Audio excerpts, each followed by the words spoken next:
Decades after India gained independence, time appears frozen in certain pockets of the country. In Sameli, a rural village in Bihar, nestled near the Mahananda River, the daily rhythms of life haven't changed in generations.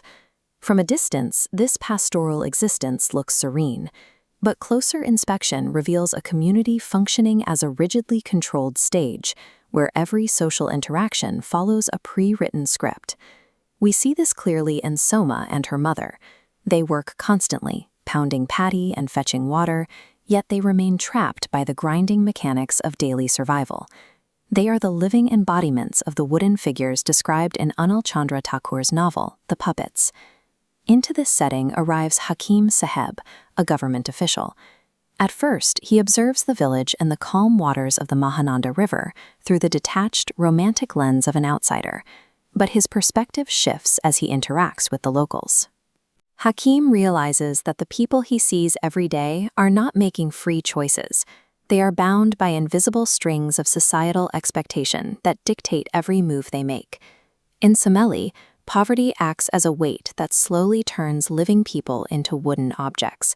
It is a systematic stripping of human agency that reduces individuals to tools for the benefit of those holding the strings. Behind the peaceful exterior of the village, a harsh hierarchy governs every interaction. When Hakim and Soma begin to develop a genuine romance, they immediately hit a wall. Soma is paralyzed by the fear of public condemnation, knowing that strict social hierarchies forbid a relationship between a poor village girl and a high-status official. The people enforcing these rules are the village elites, men like the moneylender Kirpa Ram, the wealthy Devlal Seth, and the local MLA, a member of the Legislative Assembly, which is a powerful regional political position.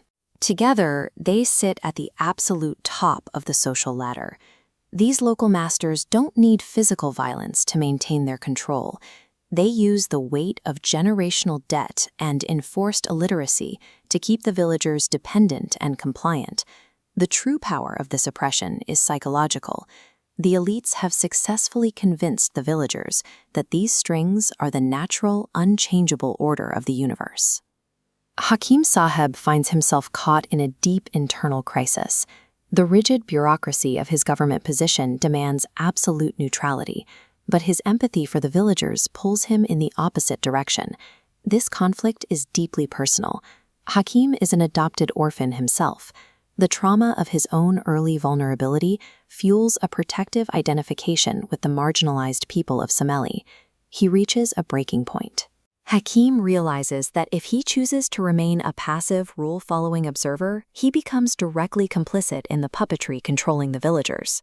To achieve any measure of justice, he has to step off the stage entirely. He decides to actively cut the strings that bind the marginalized, fully aware that it will cost him his career.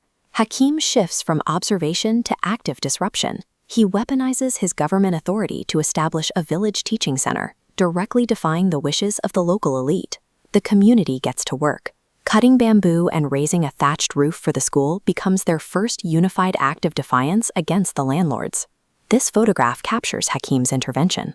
Learning the alphabet acts as a literal blade, introducing critical thinking to sever the puppeteer's strings. Educating women threatens the establishment.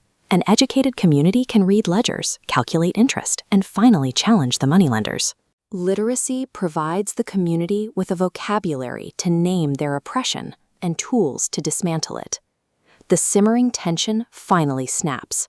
Villagers who had spent their entire lives in silence suddenly find their voices, loudly protesting the landlords and demanding justice. It culminates in a public confrontation. When the moneylender Kirparam attempts to publicly shame Soma, the newly empowered community refuses to back down. They rally around her, effectively turning the master's exploitation back upon him. With the moneylender's authority broken, Hakim Saheb makes his final sacrifice. He resigns his government post to marry Soma, a move that insulates the newly recognized school from political retaliation. Hakim and Soma depart the village together. It is a bittersweet exit, but they leave behind a newly empowered community and a secured school. Tucker's story leaves us looking inward. What invisible strings dictate your choices? And are you actively authoring your own life, or merely dancing to the dictates of society and fate?